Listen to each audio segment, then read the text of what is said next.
사랑하는 성도 여러분, 그리고 가정에서 이 예배에 동참하는 명성 가족 여러분, 여러분의 가정과 삶 속에 하나님의 위로하심과 주님의 평강이 함께 하시기를 축원합니다. 지금 우리들은 매우 어려운 시기를 살고 있습니다. 상황적으로 보아도 어쩌면 우리는 사방으로 포로가 된 것 같은 이런 느낌이죠. 첫째는 경제적 압박이 있을 것입니다.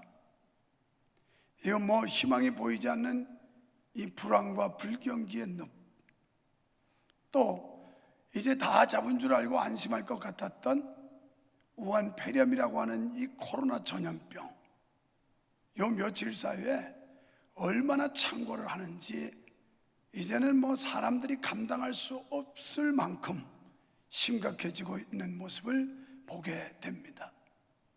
그런데다가 안타깝게도 또 교회 안에서 확진자가 많이 나오는데, 물론 교회가 발병의 감염의 원인은 아니겠습니다만 어딘가 그 전염병을 옮아서 교회 참석한 사람으로 인하여 더 많이 감염병자가 발생한다는 데 대해서 참 우려를 갖고 또 안타까운 마음을 가질 수밖에 없습니다.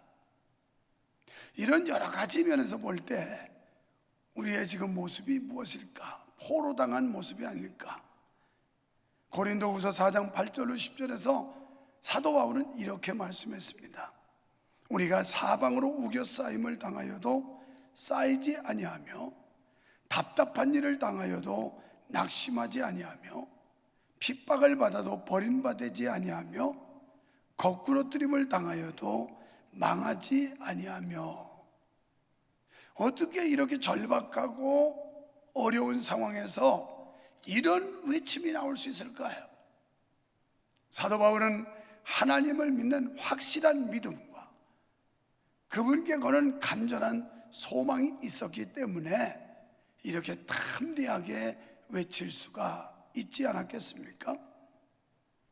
여러분, 사람이 사는 데는 언제나 위기라는 것이 있습니다. 그런데 이 위기라는 낱말은 한문으로는 위험이라는 말과 기회라는 말의 합성어라고 합니다. 그러니까 결국은 지금 우리가 당하고 있는 이 위기를 기회로 삼자는 것이죠. 또 위험 속에서도 분명히 기회가 주어진다는 것입니다. 위험한 때를 위험한 것으로 생각하지 않고 그것을 기회로 생각하는 사람에게는 언제나 뜻밖의 놀라운 선물이 주어지는 것입니다. 저와 여러분, 우리 모두에게 위험이 닥쳤습니까? 그리고 지금 시대 상황적으로 위기라고 말할 수 있을까요? 그런데 바로 이런 위기 시대에 하나님이 우리와 함께 하시면 기회를 얻을 수가 있다는 말씀입니다. 그래서 인간의 극한 상황은 하나님의 기회라는 말이 여기서 나오게 된 것 같습니다. 이 말은 하나님께서 역사하실 수 있는 기회가 된다는 의미이기도 합니다. 이렇게 위기의식을 느낄 때, 또 위험을 통해서 두려움을 느낄 때, 이때 우리가 해야 될 일은 하나님 앞에 간절히 부르짖는 일, 또 하나님의 약속을 믿고 하나님께서 우리와 함께 하신다는 사실을 확신하는 일, 가장 중요한 일이라고 믿습니다. 사실 사람이 어려움을 당하면 그제야 비로소 하나님을 찾게 됩니다. 또한 우리가 하나님을 찾을 때 하나님께서는 놀라운 방법으로 다가오셔서 우리의 손을 잡아 일으켜 주실 것이고 우리의 걸음을 인도해 주실 줄 믿습니다. 인류 역사를 보면 위대한 사람들은 거의가 다 위기 속에 태어난 사람입니다. 그 중에 구약과 신약에서 대표적으로 인물을 꼽는다면 구약에는 모세요, 신약에는 예수님이라고 말할 수 있습니다. 모세는 태어나자마자 바로가 2살 미만의 남자아이를 죽이라고 하는 명령 때문에 그는 광주리에 담겨서 나일강에 띄워보냈지만 이 위기 시대 하나님께서 그를 기회로 인도하셨다는 걸 볼 수 있습니다. 또 예수님이 탄생하셨을 때도 헤롯이 2세 미만의 남자를 다 죽이라고 명령을 내리는데 어쩌면 구약의 모세 시대나 신약의 예수님 시대나 너무나도 흡사하다는 걸 볼 수 있는 것입니다. 이렇게 예수님이나 모세나 위대한 일을 행하면서 정말로 하나님께서 위기 시대에 그들을 높이 들어 쓰셨다는 것을 볼 수가 있습니다. 보통 사람은 위기를 당하면 절망해 버리기 쉽습니다. 그러나 위기에 직면할 때 낙심하거나 시리에 빠지지 않고 오히려 하나님을 의지하고 자기를 극복하는 사람이야말로 역사를 만드는 창조적인 삶을 만들어낼 수가 있게 되는 것입니다. 다니엘서를 보면 놀라운 사실을 발견할 수 있습니다. 1장 마지막 부분에 보면 다니엘이 풍성한 축복을 누립니다. 그런데 2장에 와서 보면 다니엘에게도 위기가 찾아옵니다. 이것을 축복 다음에 찾아온 위기라고 말할 수 있습니다. 우리들에게도 축복을 받았다면 그 다음에 위기가 올 수 있다는 걸 우리는 예견하고 늘 정신을 차리고 깨어 기도하지 아니하면 안 될 것입니다. 1장에 보면 다니엘은 포로로 잡혀온 후에 왕궁에서 제공하는 음식을 먹지 않았습니다. 그는 채식만 했다고 성경은 말씀하고 있죠. 왜 그러냐면 그 당시에 왕궁에서 나오는 모든 음식들은 우상 앞에 먼저 절을 하고 우상 앞에 바친 뒤에 나오는 음식들이었기 때문에 다니엘이 볼 때는 이것은 우상의 음식이었던 겁니다. 그래서 그는 그 고량 진미를 거절했어요. 그리고 자기는 채식을 먹겠다고 주장합니다. 영적으로 보면 선민 다니엘은 자기 몸을 더럽히지 않고 신앙을 더럽히지 않겠다고 하는 이 지조, 믿음의 절개를 가지고 거부했던 것이죠. 여러분, 이 왕이 내린 음식 얼마나 귀하고 소중하겠습니까? 왕이 내린 음식을 아무한테나 주겠습니까? 그만큼 다니엘은 총애를 받았다는 말이죠. 그러나 그는 명예보다는 권력보다는 오히려 신앙을 먼저 택한 사람이 다니엘이었습니다. 그렇게 단호히 고량진미를 거부하고 채식을 먹겠다고 했습니다. 그런데 결국 채식을 먹는 일을 쉽게 허락해 주지 않죠. 왜냐하면 그의 체중이 지나치게 빠진다든지 건강에 이상이 오면 결국 그 다니엘 때문에 많은 사람들이 어려움을 당하게 되고 왕으로부터 또 지적과 심판을 당할 것이 두려웠을 것입니다. 8절 말씀에 보면 다니엘의 결단을 볼 수 있는데 여기서 왕이 대답하여 가로되 내가 분명히 아노라 너희가 나의 명령이 내렸음을 보았으므로 시간을 천연하려 함이로다. 이때 다니엘의 나이는 몇 살이었는지 아세요? 불과 16세 정도였을 것으로 추산합니다. 지금 다니엘은 바벨론 나라에 포로로 잡혀간 사람이에요. 포로로 잡혀간 소년이 감히 왕 앞에 선택받은 소년으로서 출세의 가두가 열리는 반인데 왕의 명을 거역하고 있는 겁니다. 이 소년의 확고한 태도에 대해서 우리는 놀라지 않을 수가 없습니다. 우리는 출세를 할 수 있는 길만 열린다면, 돈을 많이 벌 수 있는 길만 있다면 신앙이고 뭐고 다 버버리고 세상 따라가는 게 우리 모습 아닐까요? 이게 내 신상에 유익하고 내 개인의 유익에 도움이 된다고만 생각하면 믿음이고 뭐고 다 포기하고 세상과 타협하고 짝짓고 나가는 우리들은 아닐까요? 그런데 다니엘은 어린 나이에도 그것도 포로로 잡혀간 신분에 살아계신 하나님을 향한 신앙의 지조를 지키는 의연한 모습을 보여주고 있습니다. 사랑하는 성도 여러분, 이런 다니엘의 모습에 비춰볼 때 오늘을 살고 있는 우리의 모습이 얼마나 부끄럽습니까? 분명히 교회에서 직분까지 맡은 그리스도인인데, 또 상관이 절에 가서 합장을 하면 앞장서서 합장을 하는 사람들 볼 때 정말 다니엘과는 너무나도 대조적이라는 걸 알 수 있습니다. 다니엘은 결단력이 있는 사람입니다. 그리고 그는 삶 속에서 거룩함을 추구하고 있었습니다. 뜻을 정하여 왕의 진미와 그의 마시는 포도주로 자기를 더럽히지 아니하리라 하고. 여러분, 오늘 이 시대 우리는 다니엘 같은 신앙인들이 필요한 때입니다. 세상의 약한 사상들, 세상의 잘못된 관습들, 또 세상의 권력이나 힘으로 인하여 우리를 압박하고 있는데, 우리가 우리의 믿음을 추스르면서 우리의 믿음을 정결하게 갖는 일이야말로 매우 중요한 줄로 믿습니다. 다니엘의 진미와 포도주를 누가 주었습니까? 왕이 준 것입니다. 생각하면 얼마나 영광스러운 일이었겠습니까? 아무에게나 왕이 이렇게 했을까요? 이건 특별한 사람에게만 베푸는 은총이었을 것입니다. 그러나 보통 사람들 같으면 이걸 얼마나 자랑스럽게 여기고 감격했겠습니까? 하지만 다니엘은 오히려 그것이 자기를 더럽힌다고 생각했습니다. 여러분, 우리가 다니엘처럼 이것이 내 믿음을 더럽히고 신앙을 흐트러뜨리는 일이라면 단호하게 인간적으로 유익한 걸 포기할 수 있을까요?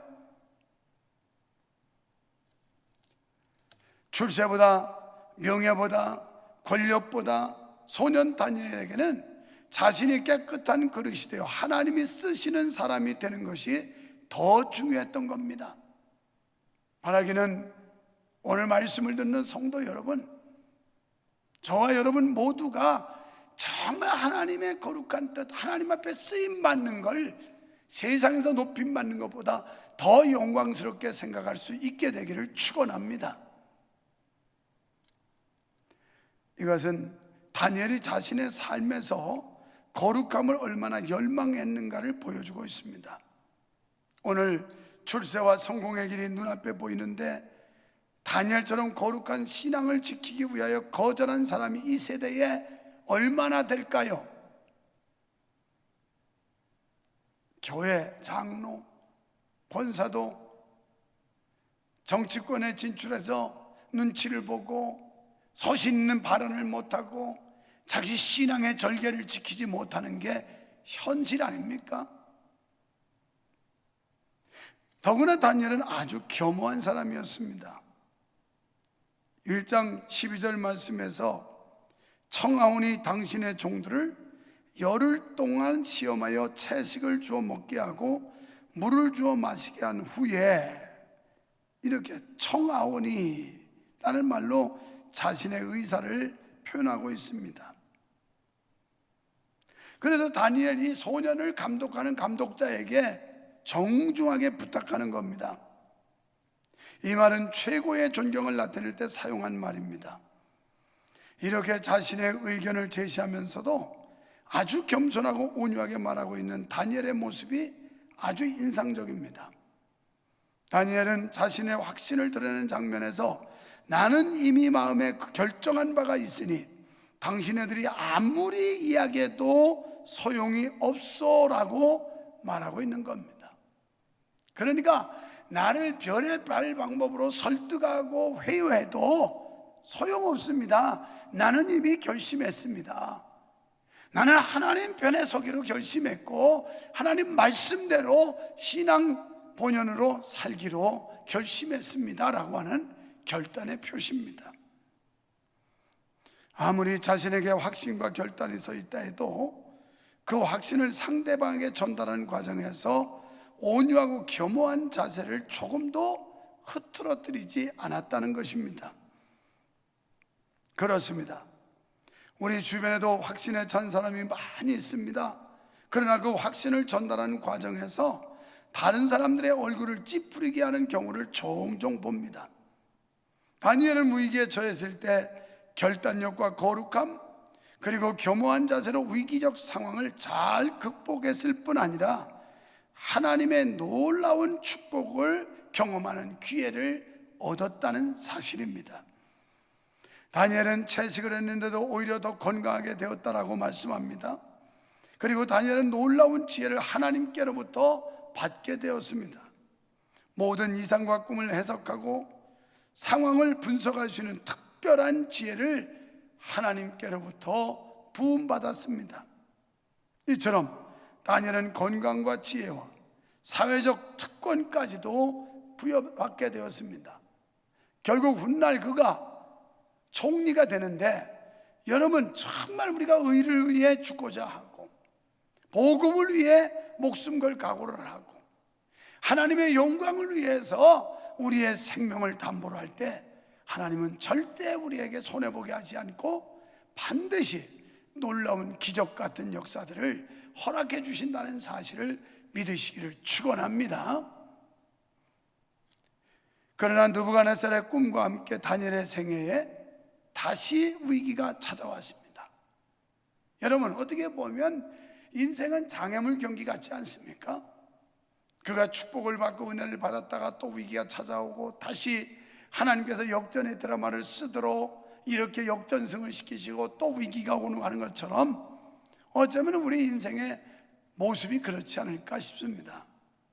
1절 말씀을 보세요. 느부갓네살이 위에 있은 지 2년의 꿈을 꾸고 그로 인하여 마음이 번민하여 잠을 이루지 못한지라. 느부갓네살 왕이 무슨 꿈인지 꿈을 꿨어요. 그런데 술사들을 데려다가 꿈 해몽을 시켰지만 아무도 해몽을 하지 못해서 그 술사들을 다 즉결처형해서 죽여요. 그러다가 결국 다니엘이 부름받게 되는 겁니다. 다니엘 보고 꿈을 해몽하라는 거예요. 느부갓네살은 꿈을 꾸고 꿈을 잊었어요.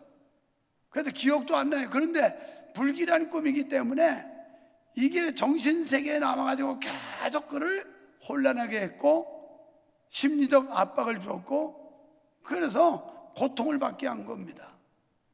그래서 다니엘을 불러온 겁니다. 다니엘은 무슨 명을 받냐면 이렇게 얘기해요. 5절과 6절을 보세요. 만약 내 꿈을 해석해내지 못하면 너희 몸을 쪼갤 것이라. 너 내 꿈을 해석해내지 못하면 너 죽어. 너는 처형할 거야. 여러분, 절대절명의 위기가 아닙니까? 지금 사느냐 죽느냐 하는 기로에 있는 거예요. 어쩌면 요즘 시대 이 상황들이 우리가 우리의 영적으로 보면 우리의 영이 사느냐 죽느냐 하는 그런 절대절명의 위기라고 보실 수 있어요. 그래서 믿음을 과연 지킬 것인가 포기할 것인가. 여러분, 얼마나 안티들이 또 교회를 대적하는 세력들이 교회를 공격합니까? 믿는 자를 비난하고 조롱하고 있지 않습니까? 지난주에 들어보니까 아니 우리 교회도 행상금 가지고 시비가 붙었고 그러면서 여기서 확진자가 나왔다는 등 있지도 않는 얘기들을 막 떠벌리고 가짜 뉴스를 전파하는 그런 얘기를 들어본 적이 있어요. 어이없는 일입니다. 그러나 이런 영적 세계에서는 끊임없이 우리의 영적 생명을 위협하는 세력들이 득세를 한다는 거예요. 점쟁이들은 기가 막힐 일이었죠. 그래서 왕에게 호소했습니다. 역대 왕들이 이런 일로 술객에게 물은 일은 일찍이 없었다고. 왜? 자신이 없었던 거죠. 꿈을 해몽할 수 있는 자신이 없었던 거예요. 그러니까 못하겠다는 말이었습니다. 그러자 왕은 노하면서 나라 안의 박수와 술객을 다 불러 모아라.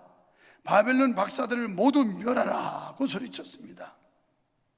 그런데 그 죽일 사람 명단에는 다니엘의 이름도 있었습니다.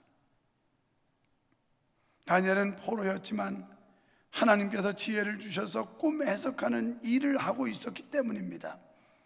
어쨌든 다니엘의 목숨은 풍전등화와 같았습니다. 이것이 다니엘에게 닥친 최대의 위기였습니다.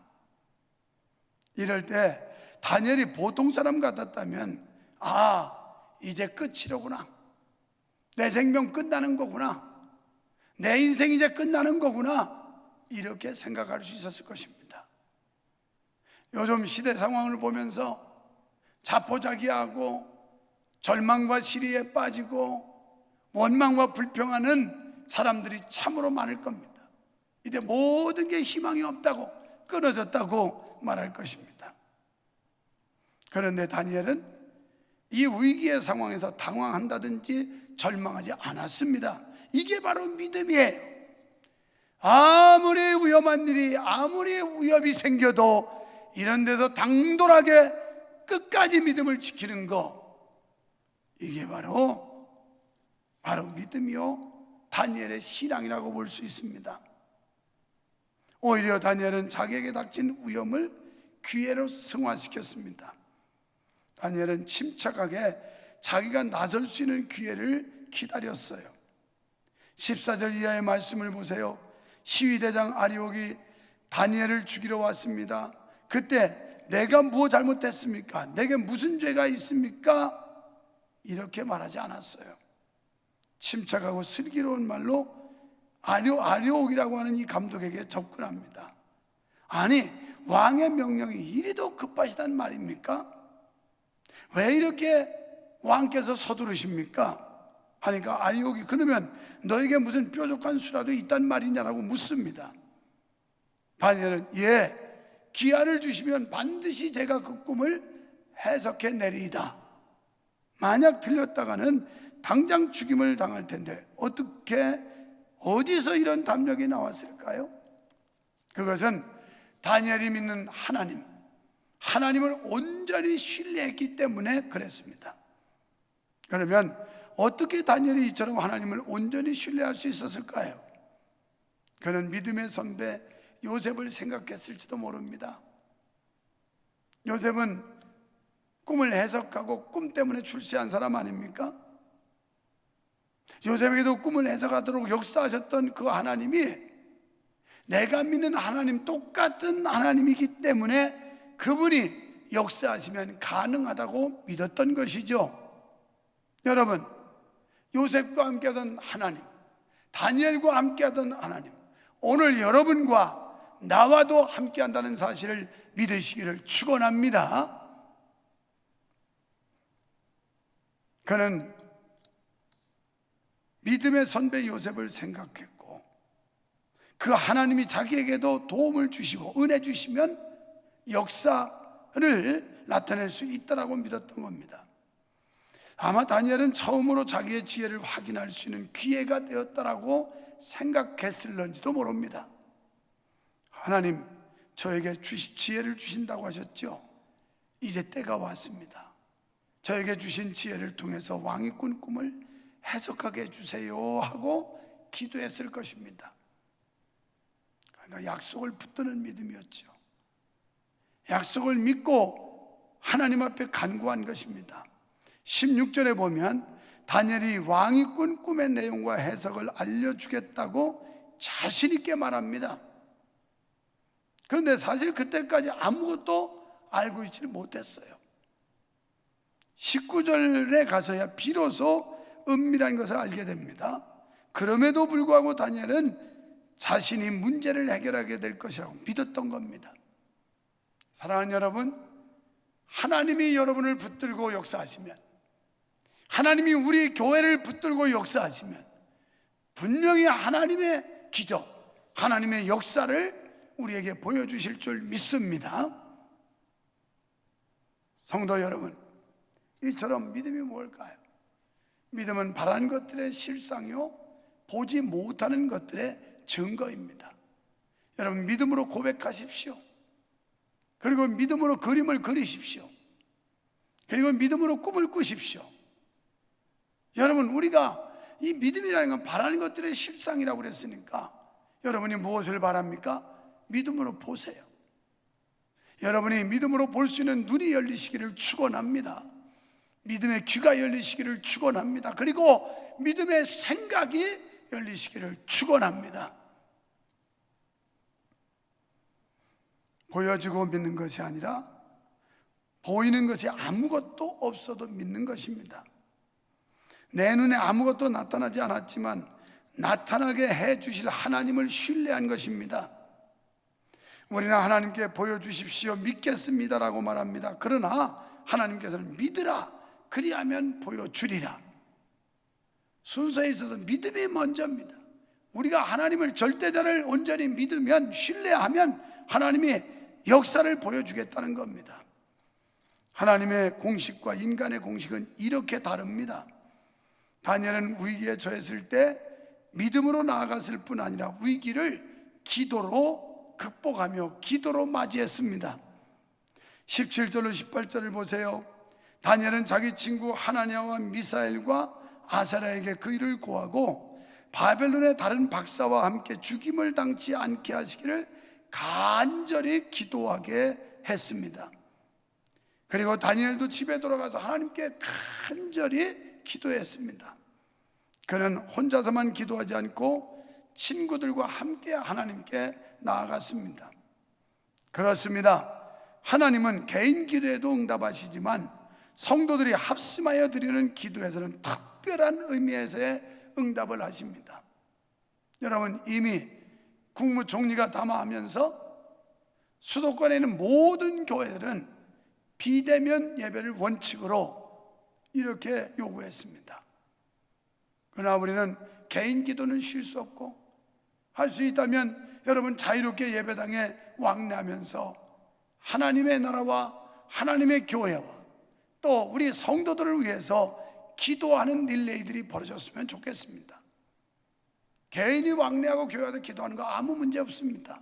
집단으로 모여서 이 감염이 될까 봐 그러는 거지, 개인이 마스크 쓰고 와서 하나님의 전에서 다니엘처럼 간절히 부르짖는 일이야말로 절대적으로 필요한 때라고 믿습니다. 그렇습니다. 하나님은 개인 기도에도 응답하시지만 성도들이 합심하여 드리는 기도에서는 특별한 의미의 응답을 하십니다. 여러분 가운데 어려운 처지에 있는 분이 계십니까? 하나님께 기도하세요. 혼자도 기도하시고 가족이 함께 기도하세요. 또한 기도에 참여하셔서 기도하세요. 하나님은 그의 자녀들의 부르짖음에 반드시 응답하실 줄 믿으시면 아멘 합시다. 여러분, 하나님의 자녀가 왜 복이 있습니까? 하나님의 자녀는 어려움을 당할 때 부를 수 있는 분이 있기 때문이에요. 고아가 아닌 형제가 있고 엄마 아빠가 있는 어린아이라면 놀이터에 놀다가 자기가 위험한 일을 당할 때, 또 위협을 받을 때 엄마, 아빠, 형, 누나 하면서 외치듯이 오늘 우리의 축복됨은 우리가 부를 수 있는 분이 계신데 그게 우리 아버지 하나님이신 줄 믿습니다. 우리는 절대로 고아가 아닙니다. 아버지는 자녀에게 약하죠. 자녀가 요청하면 들어줍니다. 우리는 하나님의 자녀입니다. 그러기에 우리는 행복한 줄로 믿습니다. 우리는 기도할 권리가, 하나님은 응답하셔야 될 의무가 있습니다. 왜냐하면 하나님과 우리 사이는 아버지와 자녀 사이이기 때문에 그렇습니다. 결국 다니엘은 왕 앞에 서게 됩니다. 그리고 왕의 꿈을 가르쳐주고 해석해 주었습니다. 그 자리에서 그는 자기의 지혜나 우수함을 나타내지 않았습니다. 다만 지혜를 허락하신 하나님만 높였어요. 이게 다니엘의 위대함이에요. 믿음의 선진들의 위대함이에요. 내가 이 꿈을 해석한 것은 내 머리가 좋아서가 아니라 하나님께서 지혜를 주셨다라고 증거했습니다. 다니엘이 초점을 맞춘 것은 자기 자신이 아니었습니다. 그는 다른 사람의 인정을 받으려고 살지도 않았습니다. 이렇게 다니엘에게 찾아온 위기는 다니엘로 하여금 바벨론 나라의 총리 대신의 자리에 올려놓는 기회가 되었습니다. 바벨론에서 크게 출세하게 된 것이죠. 여러분, 지금 우리가 당하고 있는 이 위기 시대, 위험한 시대, 어쩌면 역으로 말하면 이것은 우리에게 기회의 시대다. 하나님이 주시는 은총을 기대하자는 것입니다. 다니엘의 위기는 곧 기회로 승화되었습니다. 여러분, 우리의 삶 속에서 찾아오는 위험이 단순한 위험이 아니라는 사실을 기억하시기 바랍니다.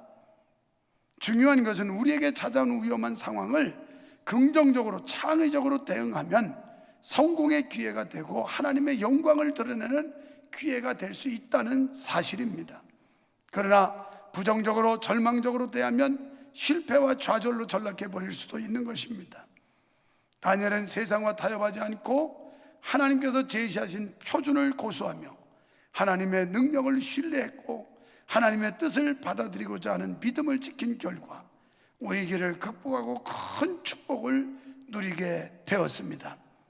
여러분, 이와 같은 축복을 다 받으시기를 축원합니다. 다니엘 같은 이런 믿음의 절개를 지키고 이 어려운 시국과 시기를 극복할 수 있는 하나님의 지혜를 얻으시기를 축원합니다. 반드시 이 위기를 기회로 전환시키는 하나님의 능력을 믿으십시오. 그리고 승리자 되신 하나님이 우리와 함께 하신다는 사실을 믿으시고 소망 중에 인내하며 즐거워하시기를 주님의 이름으로 축원합니다. 살아계신 하나님 아버지, 감사합니다. 우리는 좌우 전우를 분간할 수 없을 만큼 심각한 위험과 위기 시대를 살아가고 있습니다. 하지만 우리는 하나님을 믿습니다. 능력의 주님을 믿습니다. 하나님이 우리와 함께 하시고 우리를 도와주시고 우리를 인도하신다는 사실을 확신합니다. 믿음이 요동치지 않게 하시고 확고부동한 믿음을 갖게 하시고 이 위기를 믿음으로 승화시켜서 기회로 만들고 승리와 영광으로 만들 수 있는 우리 교회 모든 성도들이 되게 하여 주시옵소서. 예수님 이름으로 간절히 기도하옵나이다. 아멘.